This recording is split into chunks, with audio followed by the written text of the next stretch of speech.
So you can think that survival means 2 meals a day, or you can think survival means Bentley. So it'll keep you busy a little longer. Still survival process. As long as the survival, there's an instinct of survival and there is a longing to expand within the human being. So, for most human beings, these two things are mixed up. It is their instinct of survival which is finding expression as their longing to expand. It doesn't matter who you are, where you are, anybody, you want to be something more. If that something more happens, you want to be something more. Because there is something within a human being which wants to expand limitlessly. Is that not a good thing? Is that not the reason why… I didn't say it's not good. I'm just saying you have constipated that longing to expand, that's why you suffer. When I say constipated, right now you want to expand limitlessly. Can you expand this body limitlessly? No. So physical expansion is a limited expansion and your longing is to expand limitlessly because there is something within you which doesn't like boundaries. Doesn't matter where I set the boundary. Once you feel the boundary, you want to break it. So there is something intrinsic within you which doesn't like boundaries. This is a consequence of the evolution that you've gone through. Once your cerebral cortex flowered, now you don't like boundaries. But you're trying to expand in an infinite way by counting 1, 2, 3, 4, 5. Can you ever count 1, 2, 3, 4, 5 and one day say infinity? You'll only get into endless counting. That's all that's happening. That's why I said your longing to expand is a limitless process. But right now you're constipated. You're going one little step at a time. Constipation means just this, it happens little by little. What is the means to become a boundless expansion? If you look at that, then we say consciousness. This is what raising human consciousness means, because you realize physical expansion is not a realistic thing. We can make physical arrangements as we want, as we need for our convenience and comfort, but that is not the way to expand. Expansion needs to happen in a way that it's not physical in nature. So the only problem is, you're identified with things that you're not. So the whole lot of confusion about everything. So if you're successful, you suffer, if you're failure, you suffer. If you're… See, look at the thing. Is there one thing that human beings are not suffering? Just tell me. Somebody is poor, they suffer their poverty. Somebody becomes rich, they suffer the taxes. No children, they suffer that. Give them children every day, pain, something or the other. So it looks like whole life is suffering. So somebody makes a philosophy, whole life is suffering, you must go to heaven. Whether there is a place better than this somewhere or not, you don't know. You're just claiming these things to somehow fix your psychological sloshing that's happening inside. You're making up things to somehow believe something so that your psychology won't just splash all over the place and go crazy. You're trying to hold yourself in place, telling yourself fairy tales, all right?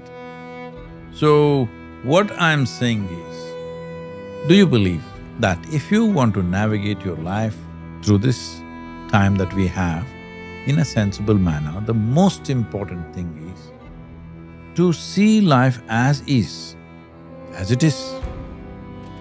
If I don't see in this room things as they are, I will walk into this table, I will bump into somebody, I will do crazy things every day. If I see very clearly, navigating myself through all these cables and tripods is not a big problem. Hello? But if I don't see, if there's no clarity of vision, if I'm not seeing things as they are, then what a mess it is, every little thing, that's all the problem is. Not that what you're doing is wrong, the way you're seeing it is wrong. What I do, what the situation is around me and how I am are never connected. I'm the way I am, I'll do my best. This is all because, see, the problem is too much spiritual jargon is going all over the world because every idiot who's read 2 books can write a next book. If you read 2 books, there was a time when people read 10 books and then wrote 1 book, that was called plagiarism.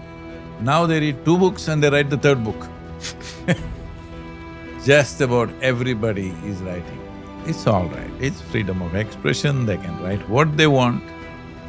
But these are two things, there is expression and there is perception. Which should you invest in more? If you perceive well, your expression will be valuable. There will be so many people that are going through stress at work, in their relationships, in their household, listening to this going, how do I live blissed out like he does? Like what's step one in that staircase? See, whatever you call it by whatever name you want. Stress, anxiety, tension, depression, bipolar, this one, that one, many things. I was talking to some of the top psychiatrists in UK, and they told me there are 72 varieties of psychological ailments. I thought there may be half a dozen, but they said there are 72 varieties of psychological ailments. I was really surprised, 72, that's like a golf game, no? Then I asked, what are these? They told me quite a few things. One of the things they told was compulsive nose picking. Even if they're bleeding in the nose, they can't stop it. Leave the nose picking, it's compulsiveness. You're compulsive in your thought, compulsive in your emotion, compulsive in your actions, that's all the problem is. How do you fix compulsiveness? If this room is dark, how do you fix it? Let's do one thing, both of us fight with this darkness and push it out of the window. There's no such thing, if you turn on the light, it's gone. So, there is no substitute for consciousness. If you become conscious, compulsive behavior is gone. Suppose you are in thought, emotion, action and energy, you are not compulsive, that you can create whatever thought you want, whatever emotion you want. Would you keep yourself blissed out or miserable? What's your choice? For yourself, every human being, for themselves, they want the highest level of pleasantness, so the intent is already there. I don't have to inspire them, be blissed out, there's no such philosophy. Every human being wants the highest level of pleasantness for themselves.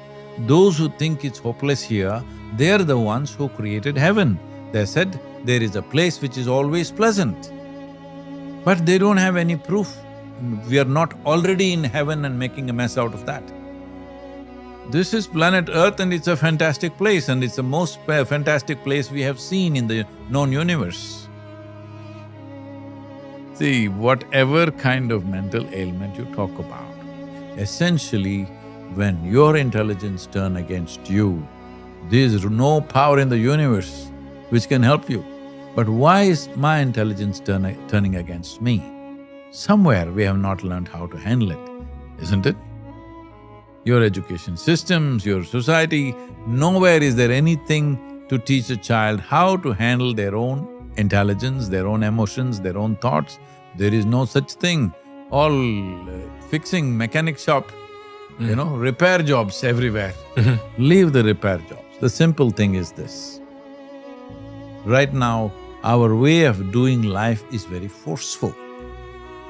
See, you are the only creature who can decide your way of being, no matter what is the surrounding. Every other creature is an instinctive reaction to what's happening around them, because they are only fired by their survival instinct. They don't have any other aspiration. Once their stomach is full, their life is settled. For a human being, stomach empty, there's only one problem. Stomach full, 100 problems, because life doesn't settle with survival. You want to be something else all the time. The problem is you're a being. You're supposed to know how to be. How far away have human beings gone from the definition or that aspiration?